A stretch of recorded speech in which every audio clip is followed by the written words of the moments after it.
ಕೇಂದ್ರ ಸರ್ಕಾರ ಮಂಡಿಸಿರುವ ವಕ್ಫ್ ತಿದ್ದುಪಡಿ ಮಸೂದೆ ವಿರುದ್ಧ ಮಂಗಳೂರಿನಲ್ಲಿ ಬೃಹತ್ ಪ್ರತಿಭಟನೆ ನಡೆಸಲಾಗಿದೆ. ಎಸ್ಡಿಪಿಐ ದಕ್ಷಿಣ ಕನ್ನಡ ನಗರ ಮತ್ತು ಗ್ರಾಮಾಂತರ ಜಿಲ್ಲಾ ಸಮಿತಿ ಈ ಪ್ರತಿಭಟನೆ ನಡೆಸಿದೆ.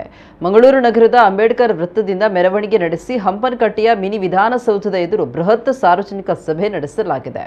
ಕೇಂದ್ರ ಸರ್ಕಾರದ ವಿರುದ್ಧ ಘೋಷಣೆ ಕೂಗಿದ ಎಸ್ಡಿಪಿಐ ಕಾರ್ಯಕರ್ತರು ಭಿತ್ತಿ ಪತ್ರಗಳನ್ನು ಪ್ರದರ್ಶಿಸಿ ಆಕ್ರೋಶ ವ್ಯಕ್ತಪಡಿಸಿದ್ದಾರೆ. ಪ್ರತಿಭಟನಾ ಸಭೆಯನ್ನು ಉದ್ದೇಶಿಸಿ ಮಾತನಾಡಿದ ಎಸ್ಡಿಪಿಐ ರಾಷ್ಟ್ರೀಯ ಪ್ರಧಾನ ಕಾರ್ಯದರ್ಶಿ ಇಲ್ಯಾಸ್ ತುಂಬೆ ಸರ್ಕಾರದ ಕ್ರಮವನ್ನು ಟೀಕಿಸಿದ್ದಾರೆ. ದೇಶದಲ್ಲಿರುವ ವಕ್ಫ್ ಆಸ್ತಿಯನ್ನು ಕಬಳಿಸಲು ಕೇಂದ್ರ ಸರ್ಕಾರ ಹುನ್ನಾರ ನಡೆಸಿದೆ ಅಂತ ಆರೋಪಿಸಿದ್ದಾರೆ. ವಕ್ಫ್ ಆಸ್ತಿಯನ್ನು ಸಂರಕ್ಷಿಸುವ ಉದ್ದೇಶ ಇದ್ದಿದ್ರೆ ವಕ್ಫ್ ಬೋರ್ಡ್ನಲ್ಲಿ ಮುಸ್ಲಿಮೇತರರಿಗೆ ಅವಕಾಶ ನೀಡ್ತಾ ಇರಲಿಲ್ಲ ಅಂತ ಅವರು ಹೇಳಿದ್ದಾರೆ.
ಹೇಳುವರು